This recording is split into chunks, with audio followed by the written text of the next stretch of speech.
Well, ladies and gentlemen, been an interesting day. I suppose interesting is the only way to describe it. And this really comes around the ANC-DA kerfuffle.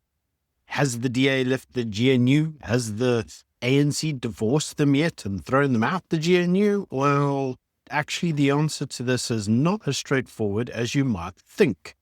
But before we get into the main video of today, can I yet again remind you, if you haven't already, please subscribe to the channel. And if you want to support the work that I do here, you're welcome to buy me a coffee. The link is in the description box below. So before we get on to the main news story, I actually want to talk about the whole Trump issue that's going on at the moment, specifically around the tariffs and the trade deals. And what we're actually seeing with Trump is almost a degree of masterclass in manipulation. And what I mean by manipulation is, I mean the international tariff arena manipulation. And as you will know from watching this channel, is Trump has basically put reciprocal tariffs on numerous countries around the world in order to reduce the tariffs that are being levied against the United States. Many individuals have said that Trump's basically being a retard, and that by doing this, he's going to get, well, not exactly the results that he wishes to get. Now, it's important to highlight the whole nature of why Trump is doing what he's doing. As I said, it's reciprocal tariffs. If you oppose tariffs in the United States, he's imposing tariffs back. The idea is that if you want to improve the tariff situation, drop your tariffs, you'll drop his. He says that for too long, parties have been leveraging tariffs against U.S. goods, whilst the U.S. has not been imposing tariffs against imported goods they bring in. And as a result of this, what it's actually led to is, well, manufacturing jobs have moved offshore and not onshore into the United States, because it's cheaper to make it abroad and import it rather than make it in the U.S. and export it. That's the idea. Now, many said that the likely outcome of this would be that other nations wouldn't drop their tariffs, but instead would retaliate and actually increase their tariffs. And this is what we're seeing with China. China said that it will increase its tariffs in response to Donald Trump's initial tariffs, to which Donald Trump said he'll increase his again, making the tariffs that would be leveraged against China near 104%. That's quite serious. Basically going to double the price of goods that get exported from China to the US. So has Trump been stupid in the way he's dealt with this? Well, actually, no. He's actually been rather genius, because the EU, in response to their trade tariffs, said, we'll drop our tariffs to zero, and then you can drop your tariffs to zero, which will give you the exact thing that you are saying that you want to achieve, reciprocal tariffs. And do you know who else has said that they would do this? Zimbabwe. Yes, Zimbabwe said that it would also drop its tariffs if the US traded more with it and dropped their tariffs. So Trump is arguably getting the outcome that he wished to seek. So alienating Trump at this point in time may be folly, because going forward, he may have leverage. Now I say that because Trump is also due to meet with the Iranian government in order to finalize a way forward and how reciprocal cooperation can occur between Iran and the United States. Now, should an agreement be reached, South Africa's list of allies is shrinking very, very fast. In any case, that's a topic for another day. Let's get on to the main video, which is obviously the video around the GNU. So today was meant to be D-Day. It was meant to be the day that the ANC communicated whether they were divorcing the DA or not. According to the news, the ANC met last night, had a big long powwow discussion about it, and it was left to Fikile Mbalula to communicate the decision of that meeting. Now, the initial meeting was postponed by an hour because apparently the president was addressing the Police Trade Federation and they didn't want to interrupt that. So it was delayed by an hour, and then Fikile Mbalula went out and discussed what the outcome of the meeting was. But before we actually get on to what the outcome of the meeting was, it should be noted that all the GNU parties were already moaning about the DA and basically saying, whatever happens, if the ANC kick him out or not, they have no sympathy for the DA. Apparently this was all of the DA's making. However, you have to look at who these parties were. Specifically, we're talking about the PAC, the Good, and the UDM, as well as the PA. None of these parties are like pro-DA at all. Like, these are parties that have basically made their name by defaming the DA. Like, of them to say, if they leave, good riddance. Well, it's not exactly unexpected. But the actual party that is unexpected is the IFP, who happens to also be working with the DA in KwaZulu-Natal. Because according to the IFP, they felt that the fiscal framework was being used to basically do former politicking. They felt that the business community and the DA were trying to use the fiscal policy as a God complex, they said. Yep, God complex. They're basically trying to use it in order to exert their will on the nation, according to the IFP. And in the process, they basically were missing the whole pro-poor message. They were not improving the lives of the poor disenfranchised, says the IFP. So according to them, the movements by the DA were uncalled for and unnecessary and shouldn't have happened. I must admit that did come as a little bit of a shock to me, because I didn't think the IFP had anything against the DA.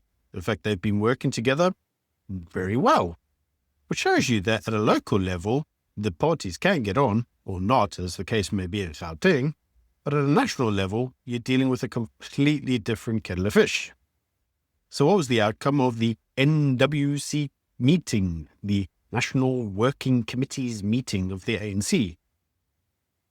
Well, actually, nothing really. So apparently the idea was, as according to Mbalula, they all discussed the DA's involvement. And they said that the GNU wasn't actually a coalition government. It was them saying they're only a 40% party. They know they're only a 40% party, and they need to work in the best interest of the country.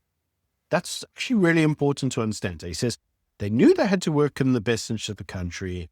And so they formed this GNU so the parties could all work together, come to a consensus, and move forward with the country. It says that ministers are ministers first and then as parties second, which any sane person would agree with. They said they were deeply concerned by the conduct of the DA because the DA was negotiating in bad faith. He said there were a number of statutes that were on the books already, the president signed them in, and the DA wished to almost change what had been done in the last administration rather than follow the process correctly. And to that I'd say, fair enough. But there were sides that he then went on and explained that they weren't going to chase the DA away, despite numerous individuals telling them they should, because they felt that that wasn't the correct thing to do. Now, why it wasn't the correct thing to do, they didn't really say. He did say they knew that it would crush the economy. He said, like it had done when Jacob Zuma changed his cabinet at the last hour. And that crushed the economy. He says that crushing of the economy will have a drastic impact on the lives of individuals, and they don't want to do that because it would not be positive to, well, anyone. And I agree with that again. He then went on to say that if the DA wants to extract themselves from the GNU, that the DA must be the one to serve the divorce papers. If they feel that they're comfortable to sit on the opposition benches, then they must do so. They must withdraw from the GNU and say, this isn't our way, and get on with it. He said they would then seek alternative parties who could join the GNU. Now, he did say that the EFF and the MK party had been invited to join the GNU at the formation of the GNU, and both had declined. Well, I don't know if they declined or if their terms were too unrealistic and that's why they weren't accepted. But anyway, he says they declined.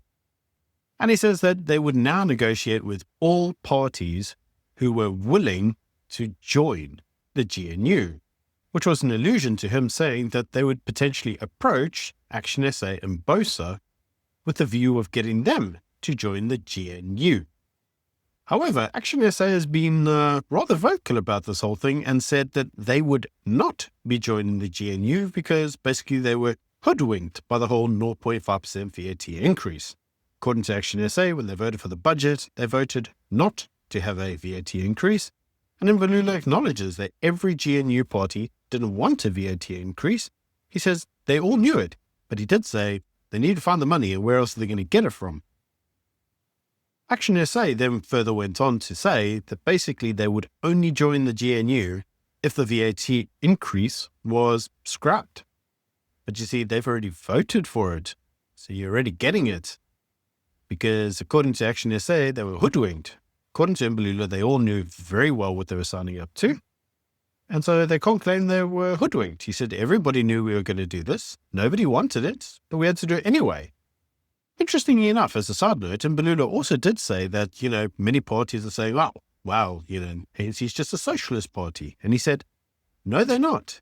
He said they're not socialist and they're not capitalist. He says they're a mixed economy. They want some socialist ideas and some capitalist ideas, and everybody must meet in the middle. He says if you want to vote for the socialists, you must join the South African Communist Party, who are now obviously fighting elections on their own. He says that's your home, go to it. He says, and if you want capitalists, join the DA. But according to him, the ANC is a middle ground. It's a middle approach party. Now, all of that's important to understand because now where do they go next? And the answer is, well, nowhere and everywhere. So according to Mbalula, they're not actually doing anything at the moment. They're not going to fire anybody. They're going to go out and they're going to rediscuss things with parties and see if they can find common grounds, which has led the media to say, well, the ANC says they will reconstitute the rules of engagement in the GNU. And they'll ask the talks of removing the DA. But that's actually not what he said. He said they would re-engage with all the political parties to see what their issues are and to see if the DA does leave, what they would do next. In other words, where could they find consensus? So it seems to me like what they're actually trying to do is just store a backup plan, which to be fair is probably logical. Anybody would do that. And in response, the DA says, well, it agrees they should go back and the ANC and the DA should have a discussion and they should agree a power sharing agreement. I want to end on that because there's a really important element of this whole discussion. And that is, Mbalula said, party second, country first. He did say all these parties need to push forward because remember, they're not a socialist party and they all need to push forward for the best interests of the country. But that's not what's been happening. It has been party first and country second. And Mbalula at numerous points has said they refuse to change their political ideological approach to the country and everybody else must go along with it. In fact, actually in some of the lines that he gave today, he actually further went on to say that everybody's in the government. They're not there to change the approach. They're just there to co-govern and help push forward the policy. He said it himself. So then you admit it is ANC policy first and country second because you didn't get all the votes, which means that some of the political parties that had different policies were liked by the public. So why wouldn't they push those policies? And I think this is the ANC basically speaking in double speak because they're not sure how to deal with this. In one respect, they don't want to give up on their own political positions. They know they're a 40% party. In another respect, they know they're going to compromise. And how do they do this? Well, the answer is they don't know. But in fact, neither does the DA. And so when in doubt, do nothing.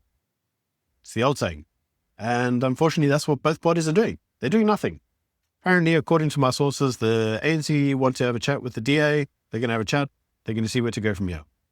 But for now, apparently nothing's happening for the next 7 days. There was the big announcement in Fikile's conference. Nothing's happening because no one knows what to do. Anyway, that's the news. Nothing really more to it.